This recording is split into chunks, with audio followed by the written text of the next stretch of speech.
Bien, ya empezamos a grabar la masterclass. Vamos a compartir la pantalla. Para empezar, eh, compartir pantalla. Pantalla, ¿ok? A ver, ya aquí tenemos la pantalla compartida. Bien, ok. Sí, eso es lo que se ve aquí. Exactamente, sí. Ok, vamos a abrir el Canva. Aquí tenemos la presentación. Sí, aquí tenemos la presentación que vamos a ver hoy. Y bueno, vamos a empezar. Si alguien tiene alguna duda, vamos a ver por aquí. Buenas tardes, ¿sí se escucha? Ah, bueno, fino. Perfecto. Ok, vamos a empezar. Listo. Automedicación. Sí, yo creo que es un tema que es muy controvertido y polémico, ¿sí? Pero es algo que siempre ha estado desde los albores del tiempo, desde los inicios de la humanidad, porque el ser humano siempre ha buscado aliviar el sufrimiento, ¿sí? Porque a nadie le gusta sufrir. Entonces, desde que, bueno, no existía ni siquiera la medicina moderna, pues el ser humano siempre ha buscado las maneras de aliviar alguna dolencia o poder paliar los síntomas. En la antigüedad era desde el uso de remedios, hierbas, pócimas, ¿verdad? Donde estaban, obviamente no existían, digamos, las profesiones de la salud que existen actualmente, pero existían los curanderos y todo eso. ¿Ok? Eh, y el título lleva, ¿y si el remedio fuera el problema? ¿Por qué se llama así? Bueno, esta paradoja se aplica a toda la vida. Entonces, eh, nos hace reflexionar de contradecir un poco lo que hemos creído hasta ahora en este momento, ¿no? ¿Sí? Entonces, a eso va esta masterclass. Primero me voy a presentar. Muchos de ustedes ya me conocen, otros todavía no me conocen. Mi nombre es Andrew Miller Pereira. Soy farmacéutico, egresado de la Universidad Santa María en Caracas en el año 2018. Me he desempeñado como en el área de la docencia, ¿sí? Y pues obviamente actualmente pues soy la persona que imparte los cursos de farmacia aquí en el estado Táchira, eh, que de asistente de farmacia, ¿no? La gente le dice, o los colegas le dicen dependientes de farmacia. Yo siempre he dicho que hay una diferencia entre un dependiente de farmacia y un asistente de farmacia, porque anteriormente sí se podía hablar de los dependientes de farmacia, porque los dependientes de farmacia son personas que pues contratan la farmacia y que pues dependen de la farmacia, ¿ok? Y son las personas que ayudan en la farmacia, ¿ok? Pero que no tienen un conocimiento previo ni una capacitación mínima. Mientras que el asistente de farmacia es aquella persona que ha tenido eh, una capacitación mínima por un farmacéutico, ¿verdad?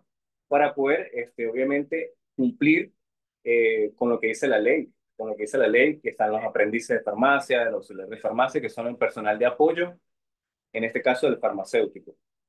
Un poquito del contenido de la masterclass, creo que sí se logra ver, ¿verdad? Ya. Vamos a empezar con mitos y realidades, ¿ok? De la, de la automedicación. Vamos a hablar un poquito de qué es la automedicación en la sociedad, la automedicación, el autocuidado y la diferencia entre el término autoprescripción. Preguntas y respuestas que tenemos con respecto a este tema, la vamos a aclarar, al final una conclusión y debate.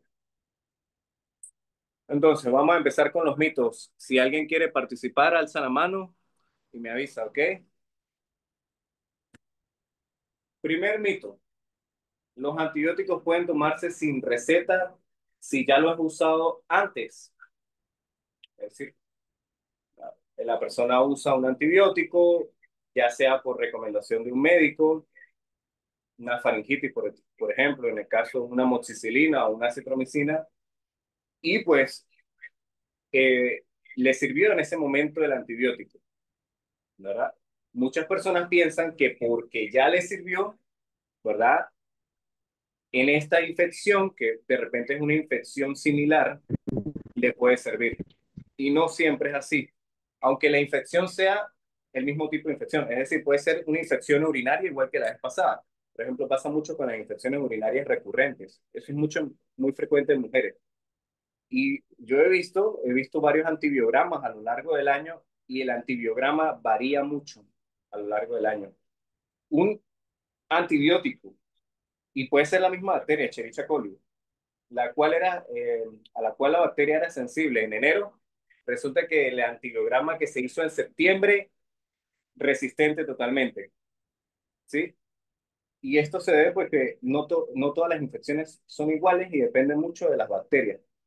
Puede pasar el caso contrario también, y ha pasado. Un antibiograma en enero donde un antibiótico salía resistente, ¿verdad? Una bacteria, y de repente en septiembre ese mismo antibiótico salga sensible en el resultado del antibiograma, ¿sí? Porque esto va a depender mucho de la cepa de la bacteria de esa infección. Siguiente mito. Si tengo una receta antigua, ¿puedo volver a usarla sin consultar?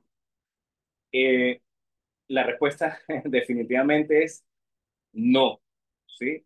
Sobre todo con recetas antiguas. De paso la palabra que dice ahí, antigua. Imagínense, antigua quiere decir que tiene meses, años con esa receta, ¿no?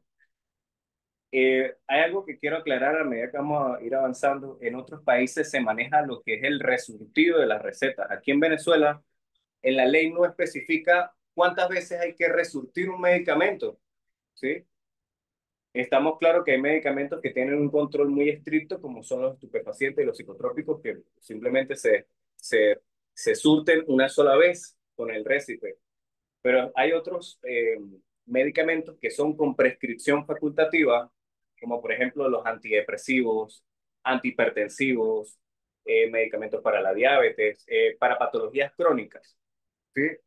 Y por lo general no hay un control del resurtido de ese tipo de medicamentos, sino que prácticamente el resurtido es infinito, ¿sí? Cuantas veces el paciente quiera venir a buscar su medicamento, se le da porque es hipertenso.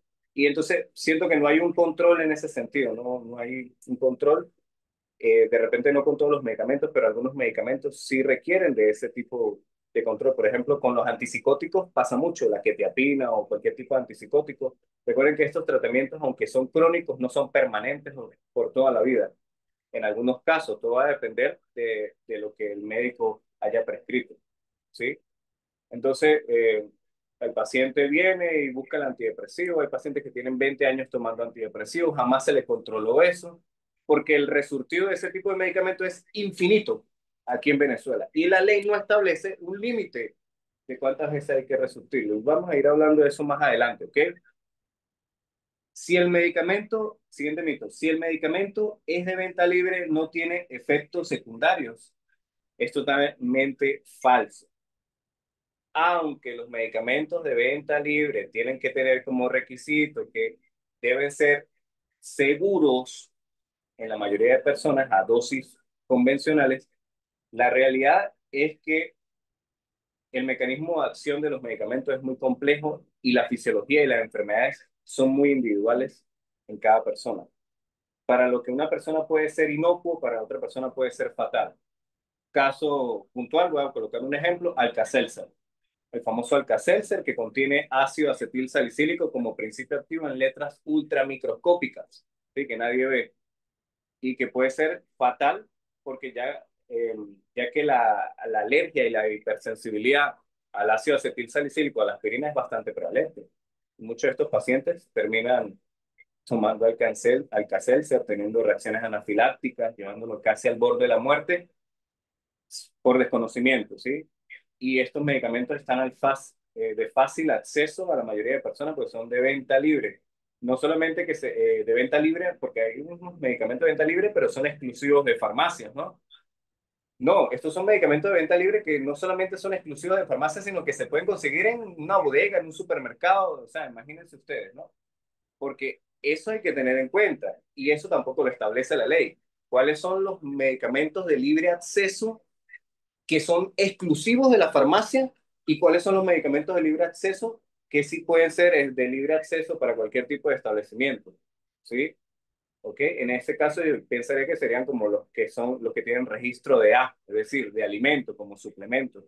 Pero hay medicamentos de venta libre que tienen registro de especialidad farmacéutica y muchas veces se venden fuera de una farmacia, cosa que no debería ser, ¿sí? Y eso no está establecido en la ley de aquí en Venezuela, claramente. O sea, obviamente que nuestra ley tiene demasiadas eh, brechas, ¿sí?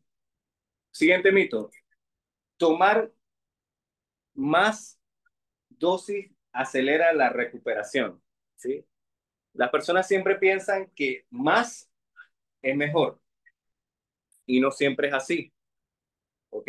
Ya hemos determinado que, por ejemplo, en el caso del ibuprofeno, voy a colocar como ejemplo el ibuprofeno. El ibuprofeno viene 200, 400, 600 y 800 miligramos.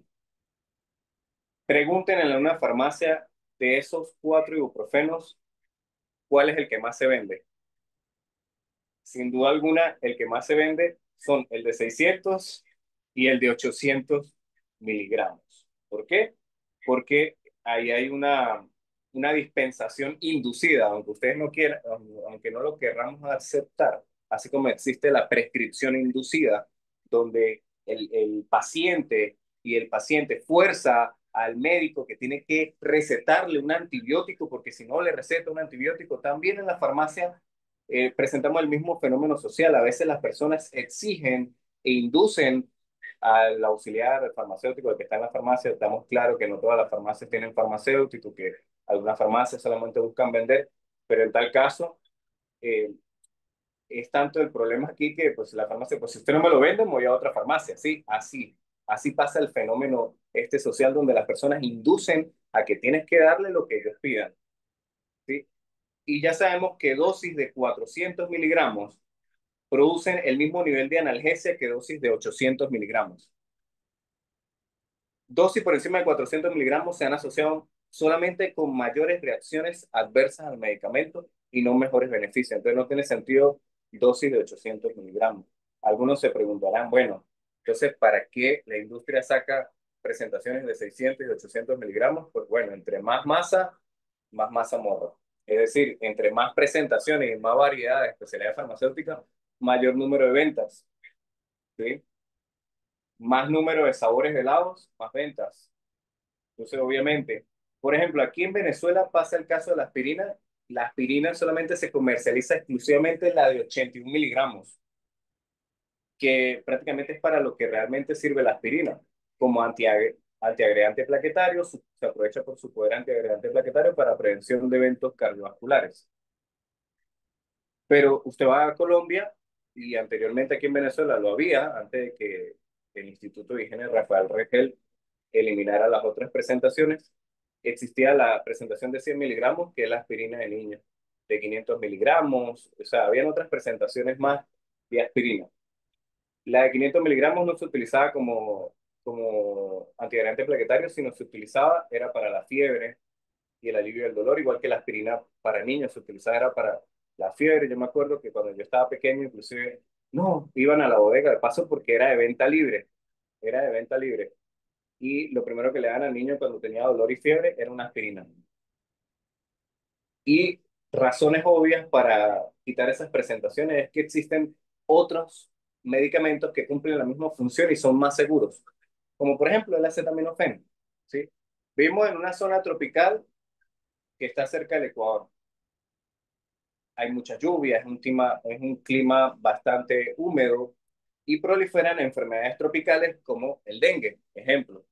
Ya sabemos que la aspirina es un riesgo para el dengue, ya que puede agravar los síntomas, sobre todo en el dengue grave, digámoslo así, sencillo, porque ya ahorita no se dice dengue hemorrágico, sino dengue con síntomas de gravedad, ¿sí? En fin. Siguiente mito. Eh, ¿Puedo usar el mismo medicamento que le funcionó a un familiar? Esto es totalmente falso. Recuerden que cada cuerpo reacciona de manera diferente a un medicamento. Entonces, para que tengan en cuenta algunas personas que están aquí, no, si le sirvió a tu familiar, no quiere decir que tú puedas tomar ese mismo medicamento. Siguiente mito, para ir resumiendo. ¿La automedicación siempre es peligrosa? algunas personas pueden pensar que sí, que la automedicación es extremadamente peligrosa, pero no es del todo así, y ya lo vamos a ir viendo así. Tiene sus ventajas, ¿sí?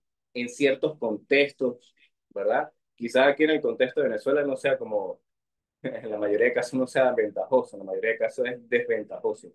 Y tiene sus puntos y desventajas, ¿ok? Eso lo vamos a ir viendo. Entonces la respuesta en ese mito ¿es peligrosa siempre la automedicación? No, ¿ok? Depende. Siguiente mito, ¿el autocuidado solo implica hacer ejercicio y comer bien? ¿Sí? No, también implica tener una buena salud mental, estar bien con el entorno social, tener resiliencia eh, y el uso de medicamentos. Obviamente también implica el autocuidado. Siguiente mito. ¿Solo los médicos pueden cuidar de mi salud? Bueno, esto es un gran mito, ¿ok?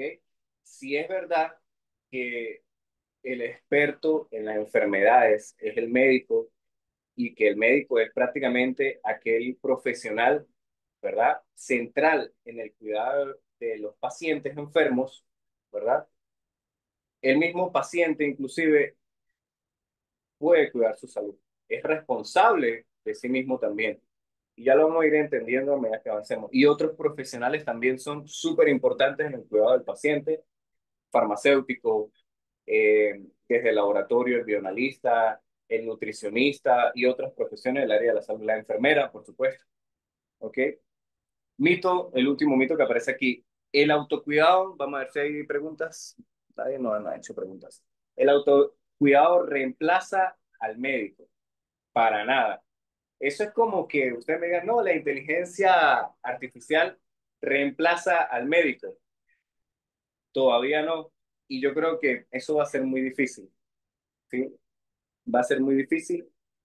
Eh, la tecnología va avanzando y la inteligencia artificial cada vez es más avanzada y de punta, pero difícilmente creo que va a poder sustituir los profesionales de la salud por muchas cosas que vamos a ir viendo, ya que las complejidades de la salud van más allá de simplemente teoría o, sí, o evidencia científica, sí, o conocimiento de los síntomas de las enfermedades, va mucho más allá de eso, ¿ok? Entonces, bueno, vamos a ir avanzando y vamos a entender un poquito de los orígenes. Vamos a resumir esto súper rápido, ¿sí? Porque esta parte es los orígenes culturales del autocuidado. Sí, recuerden que pues desde los albores del tiempo, la automedicación ha estado, no es nueva, o sea, siempre ha estado. Y pues las enfermedades anteriormente se trataban a través de cuidados personales, hierbas, prácticas terapéuticas. Y estos conocimientos que iban adquiriendo las personas se iban pasando de generación en generación, ¿ok? Eh, lo que se conoce actualmente como la medicina tradicional o medicina alternativa, que es todo lo que conocemos que es homeopatía, naturopatía, acupuntura, otros tipos de terapias complementarias, ¿sí? Que hay. Eh, es parte como de cultural, más cultural del ser humano que parte de la medicina moderna actual, que ya está basada más en lo que es la ciencia, ¿sí? Vamos a ir avanzando para no quedarnos mucho en esto. Más o menos en el año 1885 se comercializó el primer medicamento, que es la acetofenina, un precursor del paracetamol o acetaminofén. Posteriormente, en 1897, apareció el fármaco que probablemente es uno de los fármacos más vendidos en toda la historia, y probablemente el fármaco que las personas más se han automedicado en el mundo, que es la aspirina, ¿sí? Eh, dice, aunque el consumo de medicamentos ha existido desde siempre, su uso indiscriminado creció con el auge del mercado farmacéutico.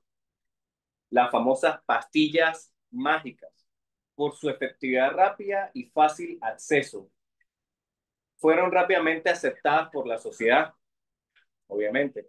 Se desconocían sus efectos secundarios y las reacciones adversas. Fíjense que todo esto fue como que, bueno, uy, estos medicamentos eran como la panacea, era la odisea en ese momento porque pues eran basadas en ciencia, era la química, era el avance, era lo último, lo tecnológico, pero solamente se vio la parte buena que tenían los medicamentos, pero con el tiempo se fueron dando que se fueron dando cuenta que estos medicamentos tenían perjuicios también, daños, reacciones adversas, y eso se fue descubriendo a lo largo de los años. Pese a ello, el uso extendido de estos medicamentos se generalizó a nivel global, reforzando, reforzado por la confianza social en la ciencia y en la industria. Hay que entender que nosotros como sociedad, incluso nosotros farmacéuticos, nosotros profesionales de la salud médicos, le hemos dado un voto de confianza a la ciencia y con eso mismo a la industria, ¿verdad? Que favorece, pues obviamente, financia todos estos estudios y el desarrollo de nuevos medicamentos, ¿sí? ¿Quién está en contra del desarrollo de la ciencia, el desarrollo de nuevas curas, nuevos tratamientos? ¿Quién puede estar en contra de eso, sí? Pero obviamente que, aunque la automedicación existe, esto, el avance de la ciencia y la industrialización y la industria farmacéutica ha favorecido a aumentar más aún este fenómeno de la automedicación. Para poder entender esto, vamos a clasificar los medicamentos desde un punto de vista de la permisología que se requiere para adquirir este medicamento en las farmacias aquí en Latinoamérica. Sí, voy a hablar aquí en Latinoamérica cómo sería aproximadamente. Esta clasificación la saqué en base a la Ley de Medicamentos de México. ¿Sí? ¿Por qué? Porque la ley detalla más precisamente lo que no detalla la ley aquí en Venezuela, ¿sí? Como la parte del resurtivo. Fíjense, en México. ¿Y por qué lo coloqué así? Porque la mayoría de países de Latinoamérica prácticamente se manejan los medicamentos bajo este mismo estándar de regulación. Grupo uno, los medicamentos que pueden adquirirse con receta y permisos especiales. Fíjense, ejemplo, los estupefacientes, fentanilo, morfina, requieren un permiso especial y a veces, si son determinadas unidades, se requiere un permiso especial. Y también pudiera entrar aquí en Venezuela el caso de los abortivos. Esto puede variar entre países porque pues, el aborto es legal en algunos países y en otros países no es legal. Grupo número dos, los que se retiene la receta por la farmacia y ya, ¿sí? No requiere permisos especiales adicionales como por ejemplo las benzodiazepinas, el alprazolam, clomazepam, este tipo de medicamentos. Grupo número tres, los que se pueden surtir hasta en 3 ocasiones, ¿sí? O sea, fíjense que ellos tienen un máximo de número de resurtidos en la farmacia por récipe y les van marcando el récipe. O sea, le marcan el récipe, ya se surtió una vez, se surtió 2 veces y ya cuando ellos se surte la tercera vez, el récipe se retiene. ¿Sí? Eso pasa con medicamentos como anticonvulsivos, antiepilépticos, antipsicóticos, antidepresivos, que son medicamentos que pues no causan una fuerte dependencia, pero sí tienen riesgos a la salud. Por ejemplo, los antidepresivos deberían controlarse porque son medicamentos que pueden causar síndrome de abstinencia y cierta adherencia, cierta dependencia en las personas, no una dependencia física, pero sí una dependencia psicológica en las personas. Eh, Grupo número cuatro, los que requieren receta, pero esta se puede resurtir según indique el médico. En este caso, se va a resurtir cuantas veces el médico indique. Por ejemplo, antihipertensivos, antibióticos, medicamentos para la diabetes, ¿sí? En este caso se puede resurtir dependiendo de, pues, obviamente, lo que indique el médico, porque son enfermedades crónicas, pero fíjense que ahí está bien dividido, bien establecido esta parte del resurtido de estos medicamentos. Grupo número 5, los que no requieren receta y se pueden expender solo en farmacias, ¿ok? Es decir, estos son medicamentos, digamos, que no requieren de una receta, ¿verdad? Pero son exclusivos de las farmacias. Ejemplo, algunos jarabes para la tos, antitusígenos, algunos medicamentos AINES como el ibuprofeno, ¿sí? Todo lo que sea una especialidad farmacéutica o se considera un producto farmacéutico. Y en el grupo número 6, los que tampoco requieren receta y se pueden expender en establecimientos que no sean farmacias. ¿sí? Y pues esos son los medicamentos que se consideran de venta libre. Yo considero que los únicos productos que deberían estar en el grupo 6 son los que se registren con el registro de A, es decir, el registro sanitario de alimentos, ¿sí? Suplementos, que tengan bajas concentraciones de vitaminas, porque si ya, por ejemplo, altas concentraciones de hierro para corregir anemias, pues ya no se puede considerar un medicamento de venta libre. O, por ejemplo, cuando vengan en una presentación intravenosa o intramuscular en ampollas, tampoco se puede considerar de venta libre. Ya, entonces, eso que vimos anteriormente nos va a permitir entender lo que viene a continuación. Vamos a ir avanzando rápidamente. Ustedes pueden ver que son, llevamos 8 de 19 diapositivas. Vamos a ir avanzando rápidamente. ¿Qué características deben tener los productos de venta libre? En cuanto a la indicación, deben ser para padecimientos comunes, o sea, patologías banales, realmente que sean autolimitativas. Por ejemplo, un resfriado común, ¿sí? O una, síntomas virales, una gripe, ¿ok? Y ya, un dolorcito de cabeza, cuestiones sencillitas, ¿ok? En cuanto a las características del medicamento, debe ser seguro, ¿verdad? Seguro entre comillas, pero, o sea, ¿qué quiere decir esto? Que son medicamentos que tienen una toxicidad baja, que para que causen toxicidad o daño a las personas tendrían que consumir dosis muy extremadamente altas, no sé, tendría que tomarse 50 tabletas. Incluso, por ejemplo, en Estados Unidos se controla mucho las cantidades de dosis que se expenden de acetaminofén, porque estamos claros que con 10 tabletas de acetaminofén una persona se puede prácticamente inducir una toxicidad por X o por suicidio, ¿sí? Por X cosas. Deben ser altamente eficaces en relación beneficio-riesgo, esto no siempre es así. La vía de administración tiene que ser una vía simple, que la persona se pueda autoadministrar, oral, tópica. Obviamente no incluye lo que son presentaciones inyectables ni antibióticos de uso sistémico. Y en cuanto a la información que debe tener para el usuario, debe ser fácil de entender, debe tener cómo se usa, la forma de uso, la posología, dosis, efectos secundarios, contraindicaciones, precauciones y las advertencias, obviamente. ¿Qué es esa imagen que aparece ahí? Marcas paraguas. ¿Por qué? Eh, del año 2000, desde este milenio, el número de especialidades farmacéuticas publicitarias, así se conoce en España, a los medicamentos OTC o de venta libre en España se conoce como especialidades farmacéuticas publicitarias. ¿Por qué? Porque son estos medicamentos que literal usted puede publicitar, si, o las empresas farmacéuticas pueden publicitar sin límites prácticamente. Pueden hacer una propaganda en televisión y, no sé, atribuirle propiedades milagrosas, ¿sí? E incluso abajo nos dice que la publicidad generalmente en este tipo de medicamentos es deformada. ¿Qué quiere decir esto? Que no es real, es ficticia. Por ejemplo, me acuerdo mucho del Bisolbón. No sé si ustedes se acuerdan del Bisolbón. Anteriormente venía una propaganda que decía Bisolbón, alivia la tos. O sea, aparecía el niño tomándose el jarabe para la tos, la mamá le daba al niño el jarabe para la tos, y entonces el jarabe entraba en los pulmones y entonces el líquido hacía que salía, ayudaba a expulsar la flema, ¿no? Fíjense lo deformado de esta publicidad, cosa que no es real, cosa que no es real porque el jarabe, que es a base de azúcar, no llega a los pulmones, llega al estómago, ¿sí?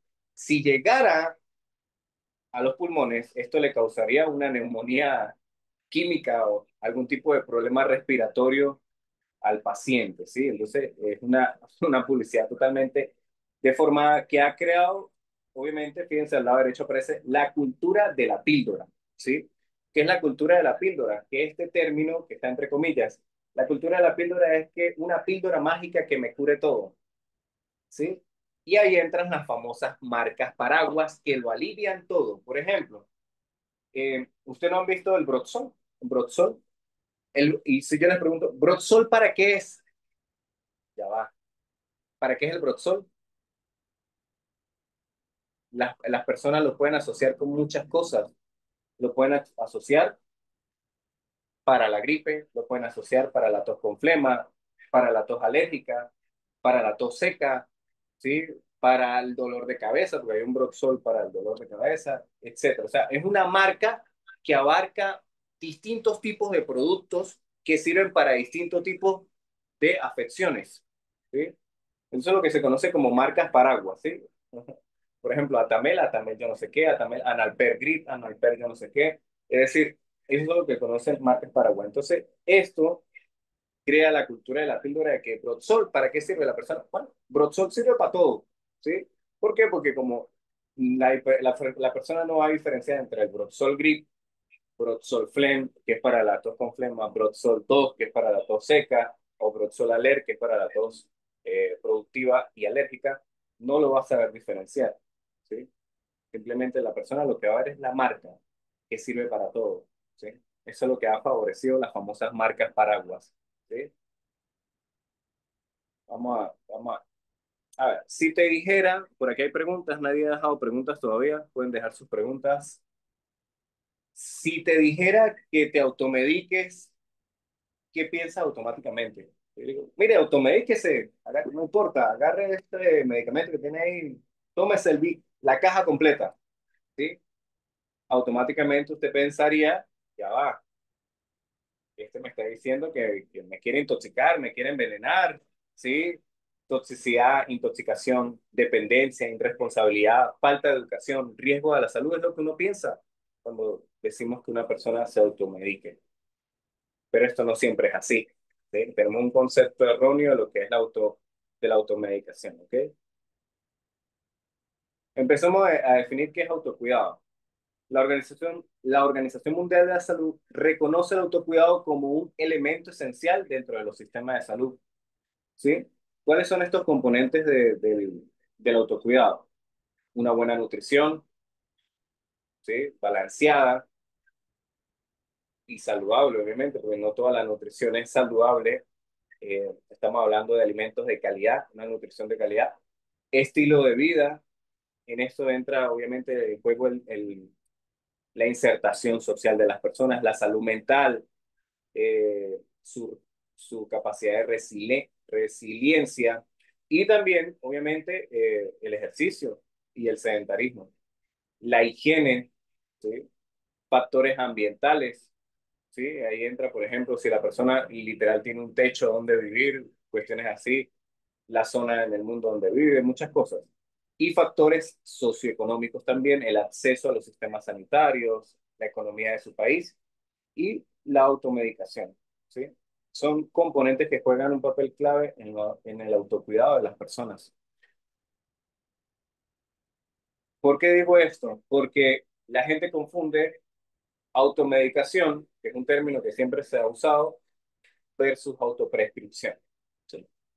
Y lo voy a resumir de esta manera sencilla y después voy a explicar los conceptos que están ahí. Automedicación es una automedicación informada y responsable, ¿sí? Que no necesariamente representa un riesgo significativo a la salud, ¿ok? Siempre y cuando la persona lo haga de manera informada y responsable, bajo la guía de un profesional o la consulta previa a un profesional de la salud. No necesariamente tiene que ser el médico, puede ser el farmacéutico. Bien, mientras que la autoprescripción sí es un acto irresponsable y que puede llevar a riesgos a la salud. Y es sinónimo de automedicación, pero generalmente cuando la persona dice automedicación se están refiriendo a eso, a la parte mala, a la que la persona se está eh, autoadministrando un medicamento, por ejemplo, un antihipertensivo, un anticonvulsivo o un medicamento que no debería autoadministrarse sin consultar primero con un médico y que pudiera, o un antibiótico, que es lo más común, ¿sí? Por ejemplo, vamos a leer lo que es la automedicación responsable. Es una práctica de autocuidado que consiste en el uso informado y autónomo y adecuado del medicamento, ya sean sintéticos, naturales, homeopáticos, vitaminas o remedios caseros, con el fin de aliviar, prevenir o tratar síntomas menores de salud. Implica participar activamente en las decisiones relacionadas con el bienestar del personal dentro de un marco de seguridad y responsabilidad. Ahí entran algunas cosas, por ejemplo, lo que es el movimiento actual que se conoce como emancipación del paciente, ¿sí?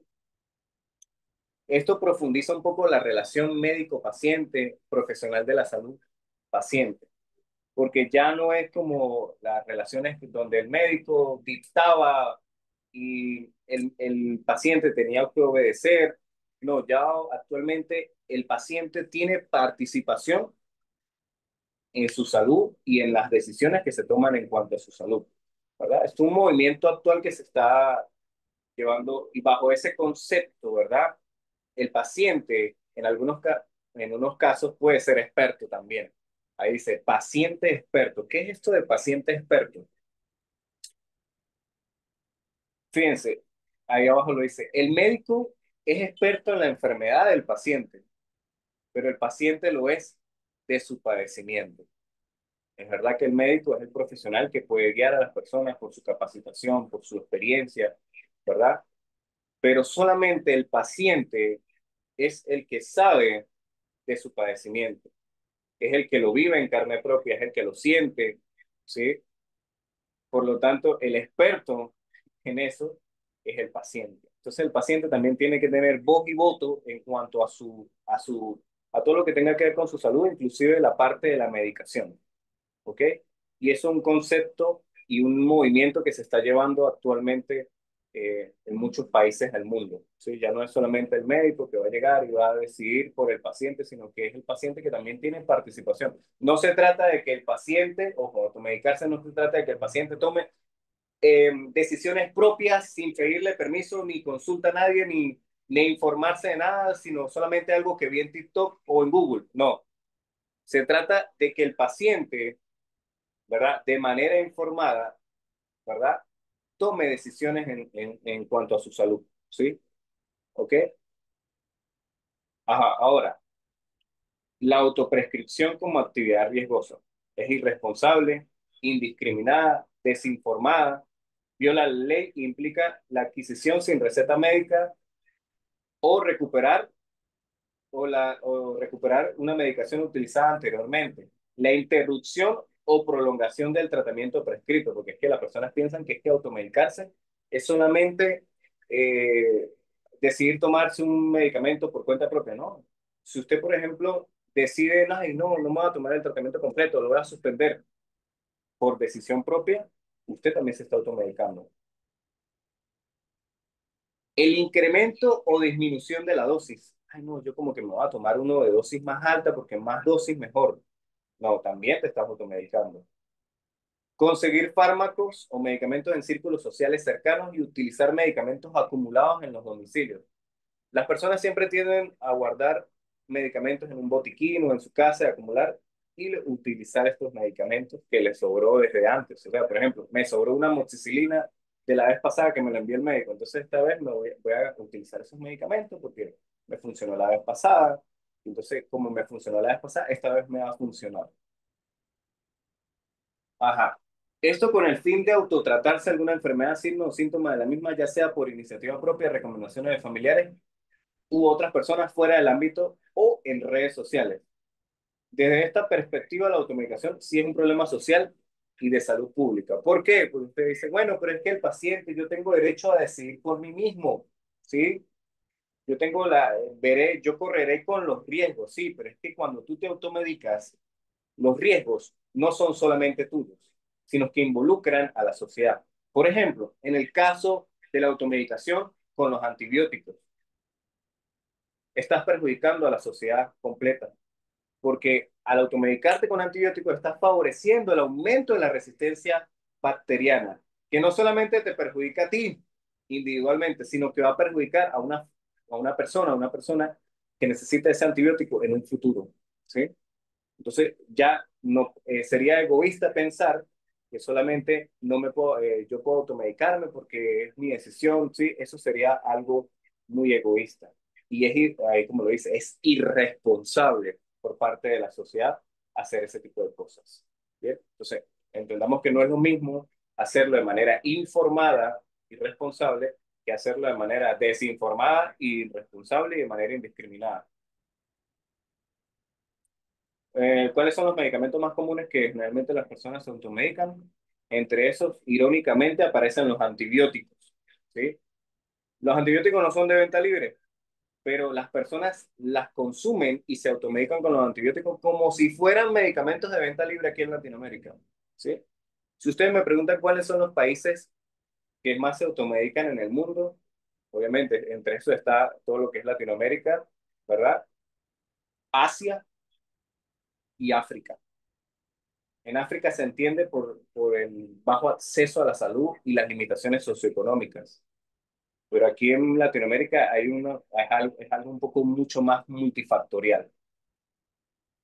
También incluye analgésicos como AINES, cremas, pomadas, corticoides, antihistamínicos. Fíjense que antibióticos, se repite antibióticos.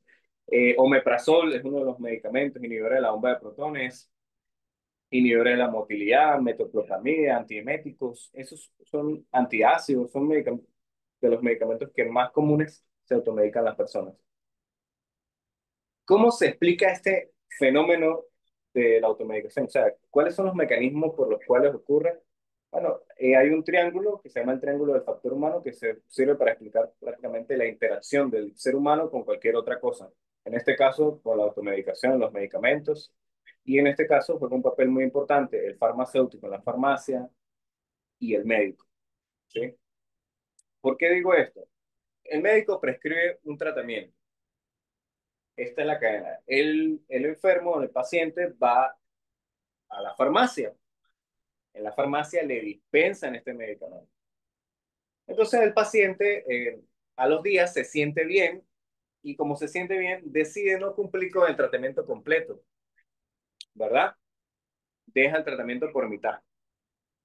Obviamente esto lleva a que la dolencia quede latente y que el paciente vuelva a presentar los síntomas posteriormente. Entonces ahí el paciente no acude al médico, sino decide por cuenta propia reutilizar ese medicamento que ya le había enviado el paciente, el médico.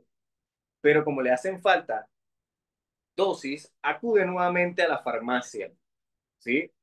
A la farmacia, a que a la farmacia se le entregue parte del medicamento que le hace falta. En tal caso de que haya un sistema regulatorio estricto de medicamentos, pues el paciente tendría que volver a acudir al médico. Si no, ocurre la automedicación en este caso. En tal caso que la farmacia le exija el récipe, el enfermo vuelve a ir al médico y en este caso, ¿verdad? Por ese incumplimiento terapéutico, el enfermo o el paciente le induce al médico para que le haga una prescripción, ¿sí? En base a esto, en base a eso, ¿ok? Lo que se llama una prescripción inducida. Es decir, no, doctor, necesito que me haga el récipe que usted me envió la otra vez porque o necesito que me prescriba un alprazolam porque no puedo dormir, o necesito le estoy pagando la consulta, necesito que me prescriba este antibiótico. Eso es lo que se llama una prescripción inducida y pues, obviamente a veces, lamentablemente pasa, los médicos ceden ante la presión inducida por los pacientes y los enfermos en su busca de aliviar los sufrimientos y adquirir una sustancia medicamentosa que le alivie su problema, ¿sí? Muchas veces. Esto es uno de los problemas que obviamente exacerban la automedicación. Las causas, ¿qué causas tiene la automedicación? Es multifactorial, demasiado, que no haya presencia de personal calificado. ¿Sí? Esto pasa mucho aquí en el sistema de salud, no hay enfermeras, no hay médicos, no solamente es en la farmacia, que no hay farmacéuticos. Creemos que el problema solamente es la farmacia. El problema es un sistema de salud completo, bajo control de la venta. ¿Sí? Hay leyes y en las leyes está bien escrito, pero una cosa son las leyes y otra es la realidad. ¿Sí? La realidad es que en la práctica no se aplican concretamente lo que está establecido en las leyes. Las experiencias previas que hayan tenido los pacientes con los medicamentos, ¿verdad? Les sirve como base para ellos decir, ah, bueno, voy a tomar este medicamento porque ella me dijo que la otra vez lo tomó. La autorrealización, o sea, porque las personas tienen el derecho también de decidir qué hacer con su cuerpo, con su vida, ¿verdad? Y si ellos deciden tomar o no tomar un suplemento, tomar o no tomar una medicación, porque es idóneo, intrínsecamente propio del ser humano. Eso hay que entenderlo también. Factores de mercadotecnia o marketing, aunque usted no crea, no solamente es intrínseco el deseo de la persona de querer automedicarse, porque desde los albores del tiempo, la persona se automedica, no, sino que ahora está más agravado y más influenciado por las campañas publicitarias ingeniosas de la industria farmacéutica, ¿sí?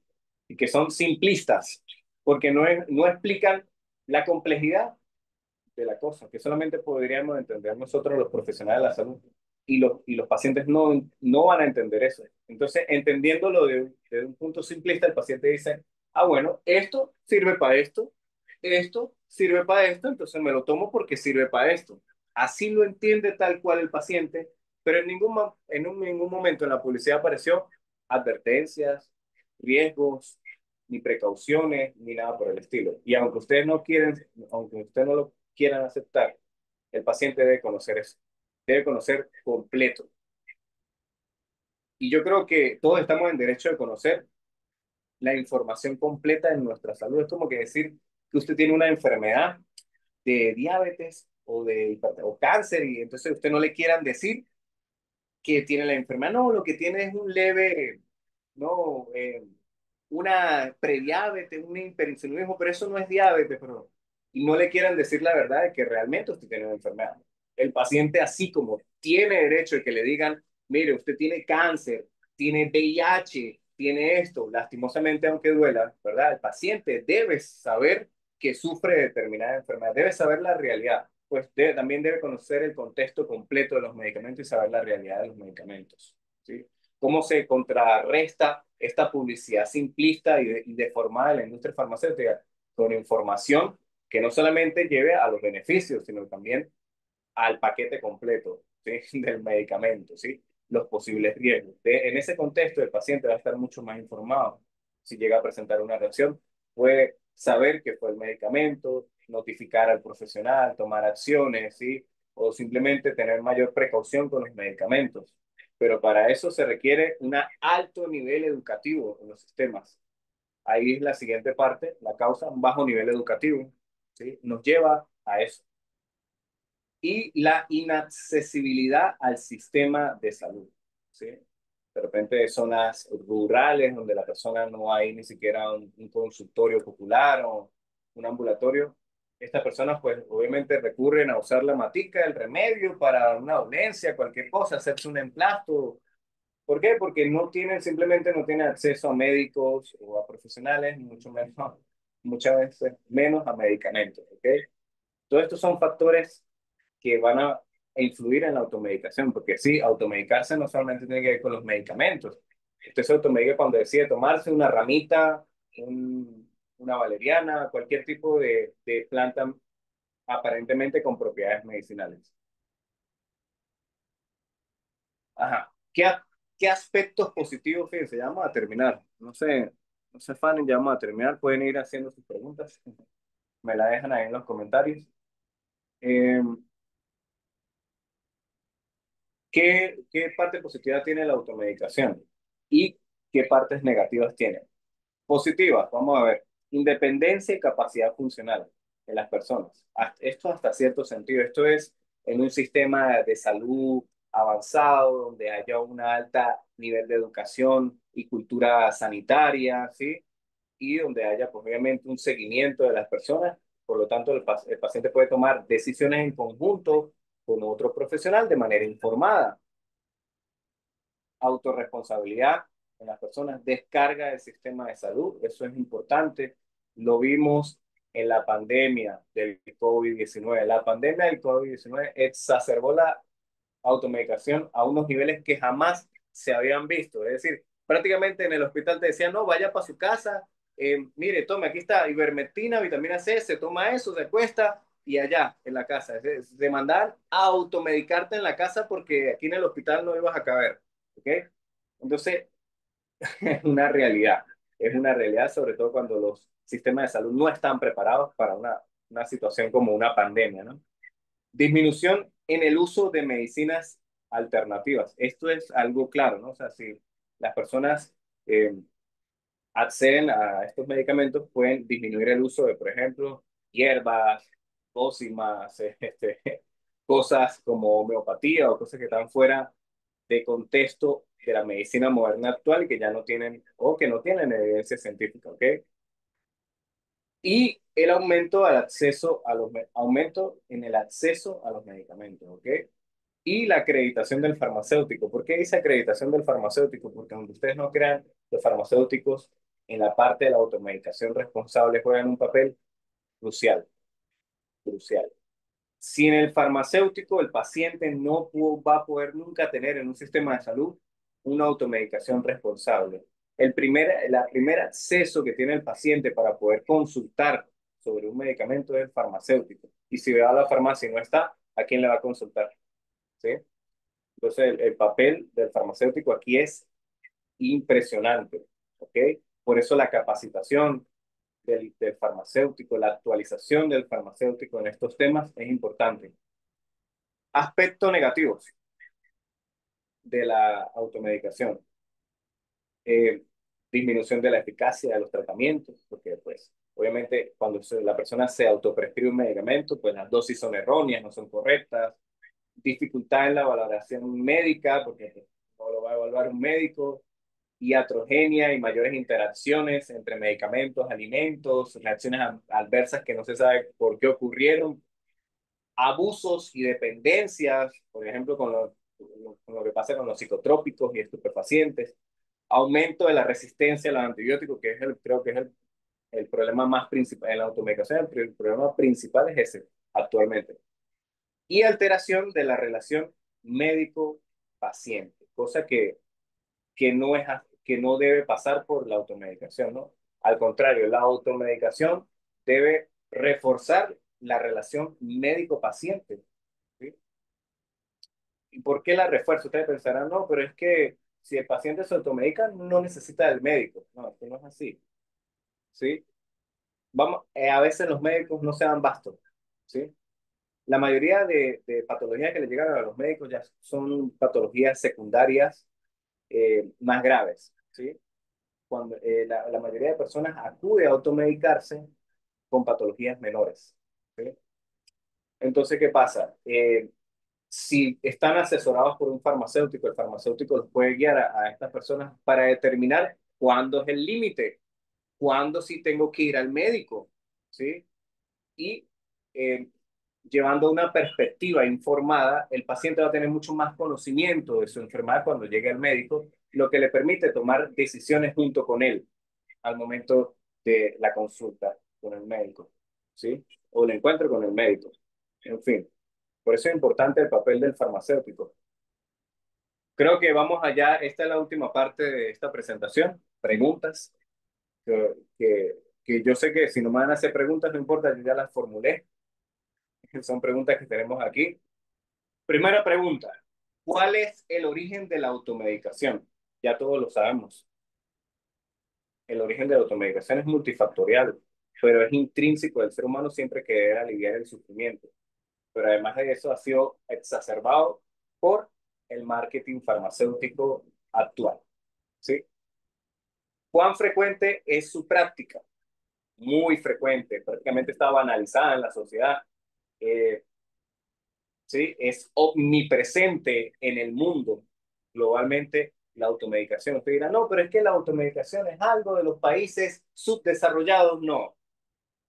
La automedicación también ocurre en los países desarrollados, solo que con una menor incidencia, un menor porcentaje. O sea, el porcentaje de automedicación en países o sistemas de salud desarrollados, no sé, 10 al 20%, mientras que el porcentaje de automedicación en países como Latinoamérica y África pueden llegar hasta un 90%. Imagínense ustedes. Esto obviamente juega un papel el nivel socioeconómico, sin duda alguna. O sea, todo tiene que ver con plata. ¿Quién lo, quién lo realiza asiduamente, ¿no? ¿Quién lo realiza asiduamente? Fíjense, la automedicación es más común en las mujeres que en los hombres. Las mujeres tienden a automedicarse más que los hombres por, bueno, por motivos, porque la mujer tiene ese sentido de cumple un rol de cuidador del hogar, de la familia. Entonces esto hace que las mujeres, por ejemplo, el hombre no anda pendiente de un botiquín, de guardar una acetaminofén. No, la mujer no, que el acetaminofén, que el jarabe para el niño, tener la acetaminofén para el niño, todo este tipo de cosas.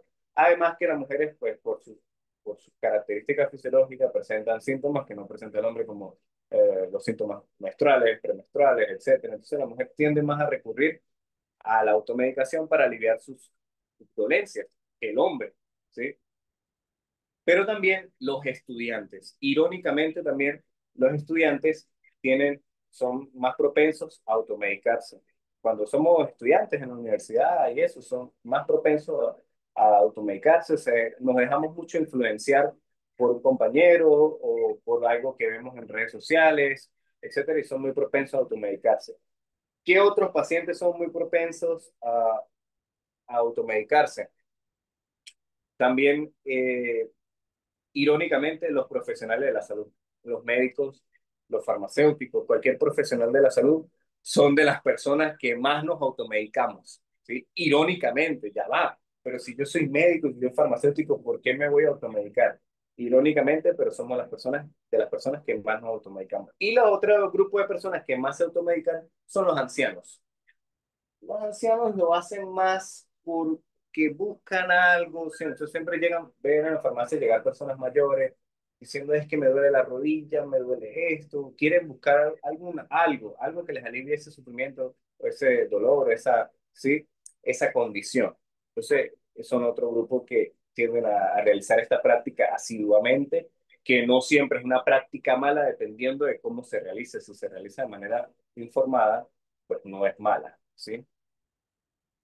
Y por eso es que coloqué la clasificación de los medicamentos al principio, ¿no? Porque hay unos límites. El paciente no se automedica, por ejemplo, un antihipertensivo, o sea, automedicar un antipsicótico o un anticonvulsivo, obviamente que no, ¿sí? Un antibiótico tampoco.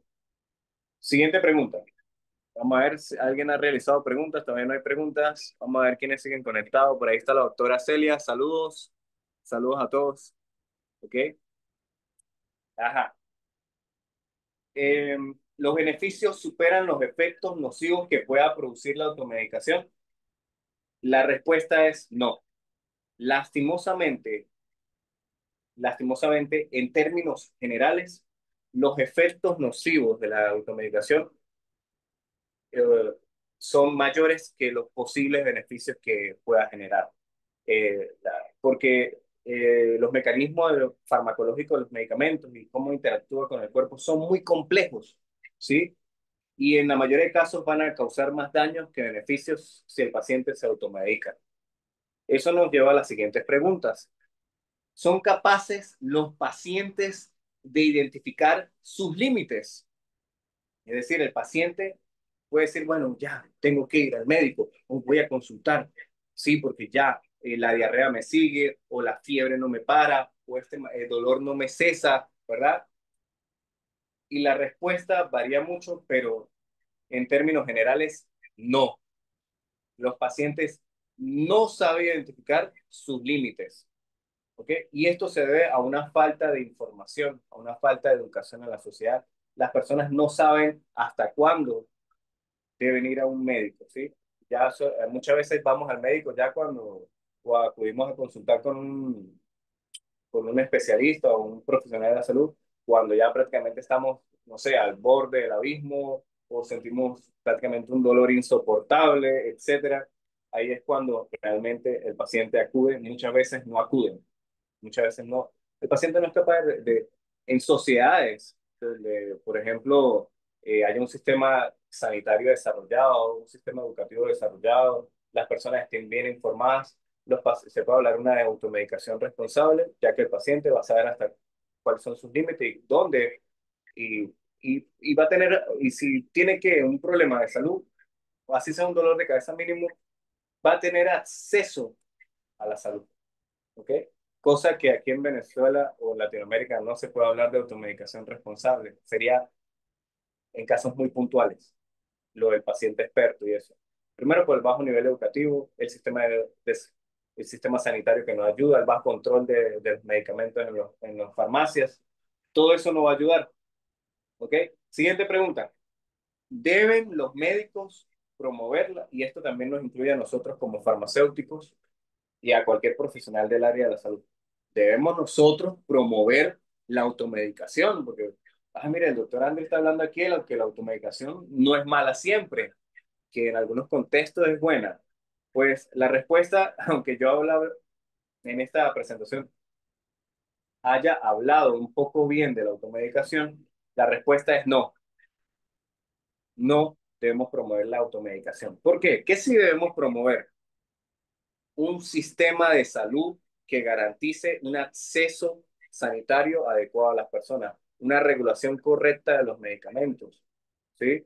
Porque si nosotros obtenemos eso, un sistema de salud desarrollado, ¿verdad?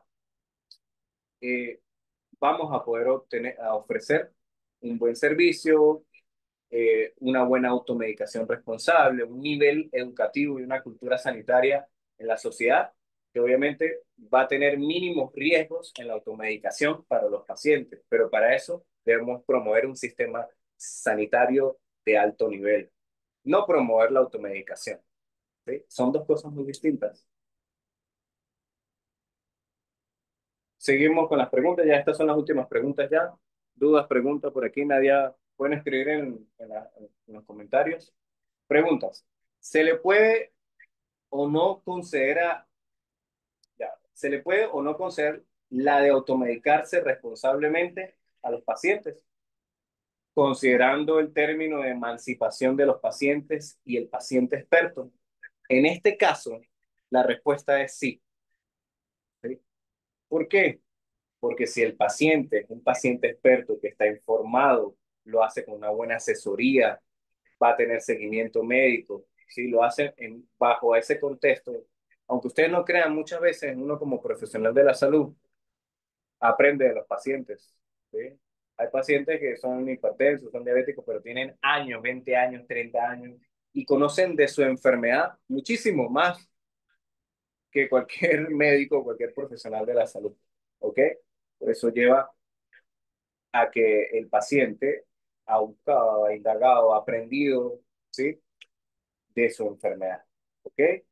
Y en este caso sabe cuándo son los límites, cuándo tiene que ir al médico, muchas cosas, ¿ok? En este caso sí, pero entiendan que aquí en países de Latinoamérica esa famosa automedicación responsable no es posible del todo, ¿sí? En la mayoría de casos no es posible, ¿sí? Por el sistema sanitario.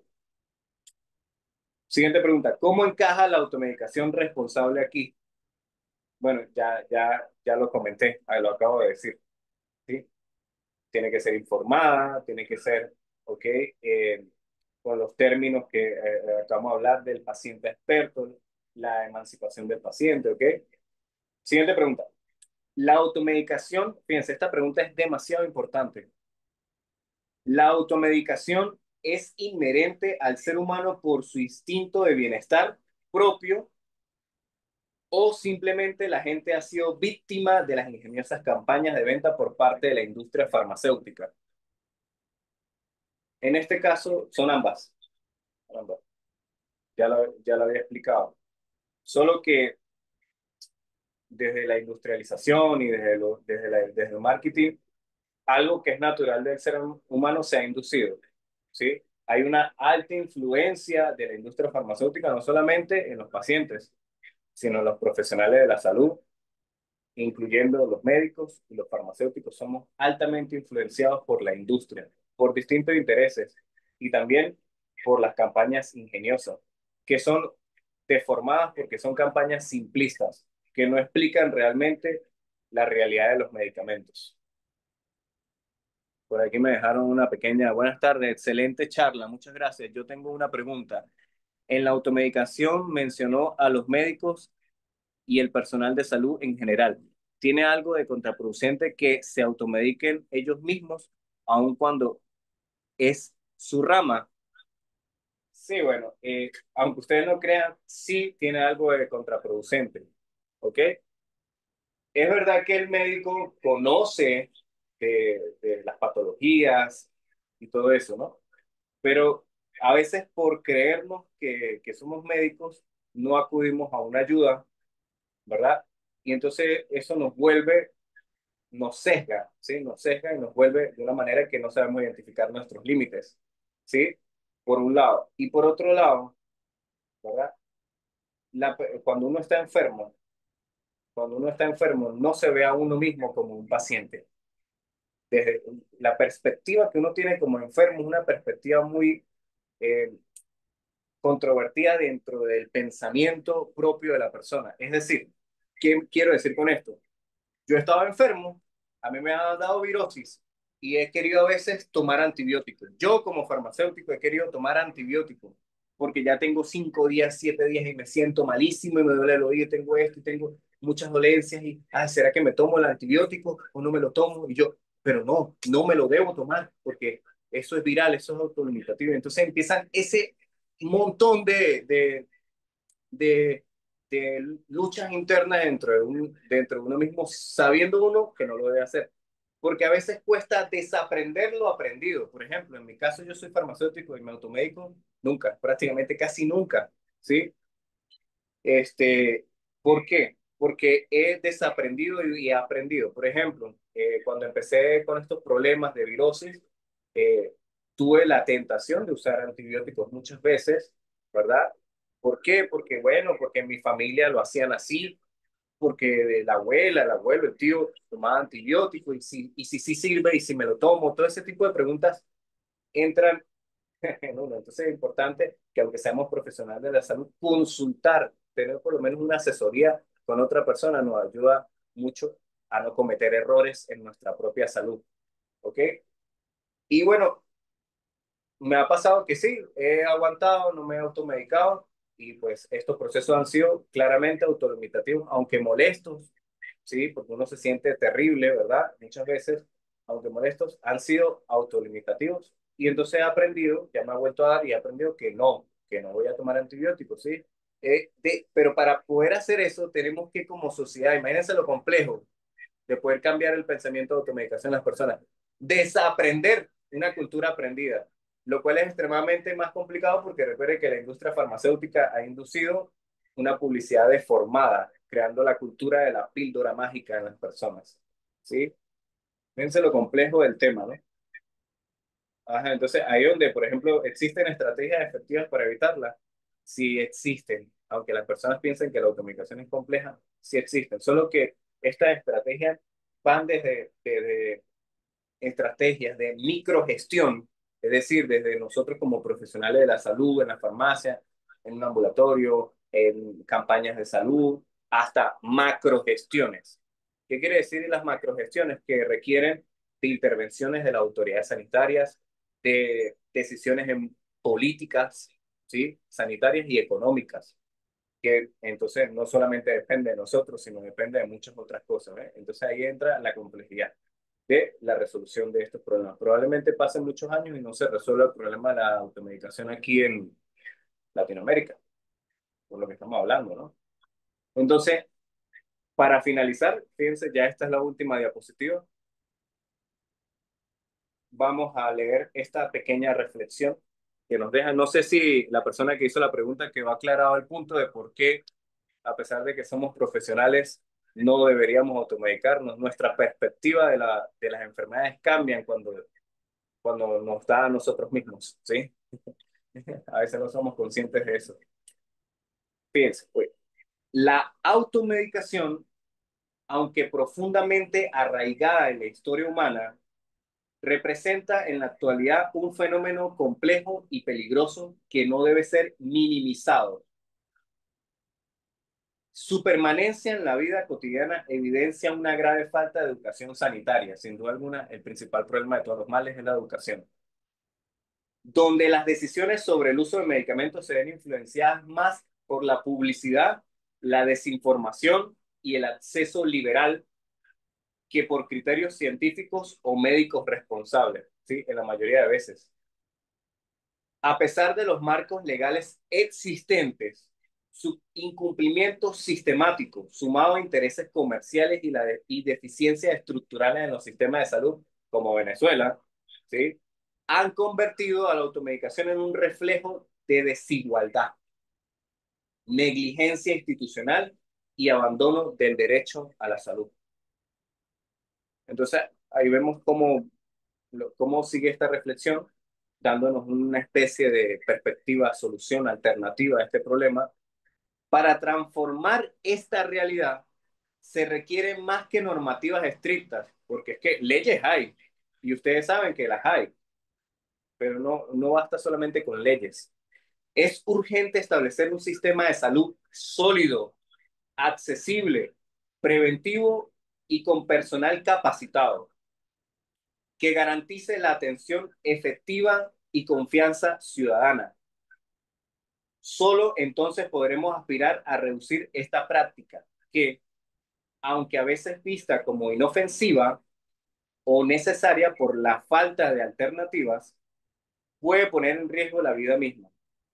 La experiencia de los países escandinavos demuestra que es posible. ¿Cuáles son estos países? Los países de Europa como Noruega, Suiza, Tailandia, que tienen una accesibilidad a la salud completa. Ya nadie se automedica prácticamente, ya la automedicación no existe. Averigüen los sistemas de salud allá en Noruega, Suiza, para que ustedes vean. Entonces, esos países nos demuestran que eliminar la automedicación no es algo utópico, es posible. ¿Sí? Solo que requiere cambios muy profundos, ¿ok? Pero alcanzar ese ideal exige voluntad política, compromiso social y una visión integral que coloque a la salud como prioridad y no como un discurso. Entonces, primero que todo, quisiera agradecer a todos los que participaron hoy en esta grandiosa masterclass. Espero que haya sido de su agrado para todos. Finalizamos con esta frase que me encanta de Abraham Lincoln, uno de los presidentes más icónicos de Estados Unidos. Fue el que abolió la esclavitud en Estados Unidos.